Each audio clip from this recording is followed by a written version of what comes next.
দিনটি ছিল রথের মেলার শেষ দিন। খুব বায়না করেছিলাম। বায়না করার পর শেষ পর্যন্ত সন্ধ্যাবেলা বেরিয়ে পড়লাম আমরা রথের মেলা উদ্দেশ্যে। কিন্তু বাইরে বেরিয়ে এসে দেখলাম আকাশটা তো একদম পুরো ব্লু হয়ে গেছে। এত বৃষ্টি হবে আমি ভাবতেও পারিনি। যাই হোক, যখন বাড়ি থেকে বের হয়েছিলাম তখন আকাশটা মোটামুটি একটু ভালো ছিল, আর বাড়ির পেছনের আকাশটা এত সুন্দর লাগছিল দেখতে, তাই তোমাদের সাথে একটু শেয়ার না করে পারলাম না। যদিও আমি তোমাদের সাথে ভিডিও শেয়ার করি না, তাই ভাবলাম আমি তো বাড়ি থেকে বেশি একটা বের হই না, তাই এতদিন পরে একটা ভিডিও তোমাদের সাথে শেয়ার করছি। তো কথা বলতে বলতে আমার বর বাইক নিয়ে চলে আসলো। অবশেষে আমি বাড়ি থেকে বের হয়ে গেলাম। বের হয়েও তাকে আমি বলছি চলো, যেতে হবে না, আকাশটা খুব খারাপ করছে, বাজার থেকে কিছু খেয়ে দিয়ে বাড়ি চলে যায়। সে আমাকে বললো যে তুমি যখন একবার মুখ থেকে বের করেছো যে তুমি মেলায় যাবে, তোমাকে তো আমি মেলায় নিয়েই যাব। তো শুনশান রাস্তা দিয়ে এত ফাঁকা, এত রাস্তা অন্ধকার রাস্তা দিয়ে যাচ্ছিলাম। আমার তো একটু ভয় করছিল, আর ভূতেরও একটু ভয় করছিল।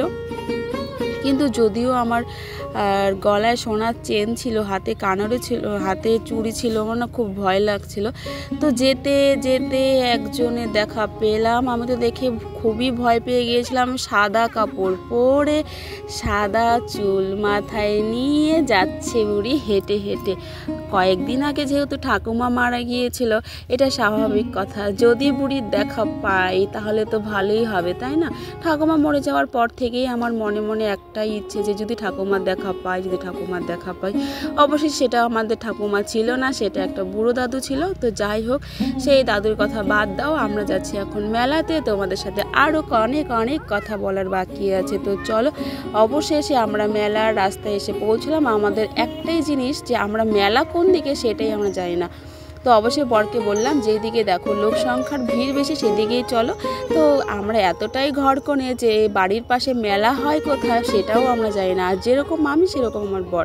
তো অবশেষে আমরা মেলা খুঁজে পেলাম। মেলাতে এসে সামনে বাইকটা রাখলাম, যেহেতু এখানে বাইক রাখার কোনো স্ট্যান্ড নেই, তাই রাস্তার সাথেই বাইকটা রেখে বেরিয়ে পড়লাম মেলার উদ্দেশ্যে।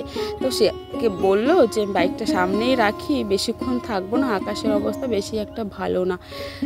তো আমরা যেই মেলাতে ঢুকবো তখনই মেলাতে বৃষ্টি হওয়া শুরু হলো। এরকম কপাল আমাদের, ঠাকুরের কাছে গিয়ে যে একটা প্রণাম করব সেটাও আমরা করতে পারিনি। আর এই দেখো মেলার অবস্থা এতটাই কাদা, মানে কি বলবো, কিভাবে মেয়েকে কোলে নিয়ে হাঁটবো আমি তো বুঝে উঠতে পারছিলাম না। আর মনের মধ্যে শুধু একটা ভয় কাজ করছিল। এমনিতে কাদার মধ্যে ভিডিও করছি, এমনিতে অনেকেই তাকিয়ে দেখছে যে ভিডিও করছে। তারপর যদি আমি এই কাদার মধ্যে পড়ে যাই তাহলে বুঝতে পারছো আমার আর কত মান সম্মান একদম ধুয়ে মুছে যাবে এই কাদার মধ্যে। তো বেশিক্ষণ ঘুরতে পারিনি মেলাতে, শুধু 2-1টা দোকানে গিয়েছিলাম, শুধু কয়েকটা কাপ কিনে তারপর চলে এসেছিলাম জিলেপির মেলাতে, জিলেপির দোকানে।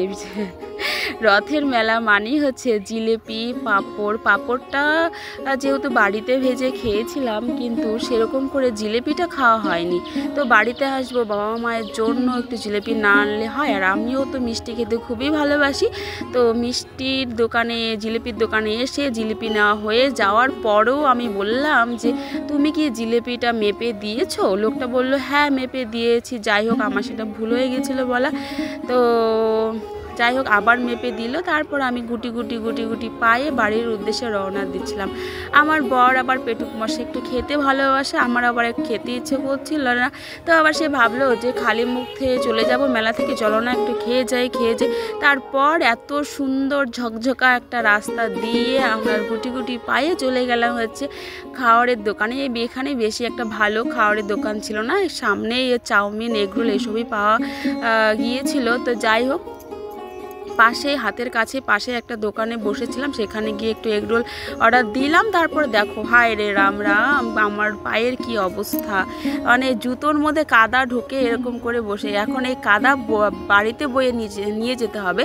তো যাই হোক, এখন আমরা এগরোল অর্ডার দিয়েছি, এগরোল খাবো, খাওয়া দাওয়া করে বাড়ির উদ্দেশ্যে রওনা দেবো, কারণ বৃষ্টিটা অনেকটাই হয়ে গেছিলো। আর পরে তোমাদের সাথে আমি ভিডিও করতে পারিনি, কারণ এতটাই বৃষ্টি হয়েছিল যে ছাতা ধরেছিলাম, আমাদের দাঁড়িয়ে থাকা সম্ভব হয়েছিল না। সেখানে কোনো দোকানপাট নেই, কোনো রাস্তা, কোনো যত রাত হবে সেই রাস্তাটা অত ফাঁকা হবে। তোমরা দেখেছো আমরা সন্ধ্যাবেলা বেরিয়েছি, তবুও রাস্তাটা কতটা ফাঁকা ছিল, কতটা নির্জল ছিল। সেখানে যদি কোনো কিছু হয়েও যায় তাহলে কেউ কোনো কিছু তোমাকে করবে না, কেউ তোমার আওয়াজও শুনতে পারবে না।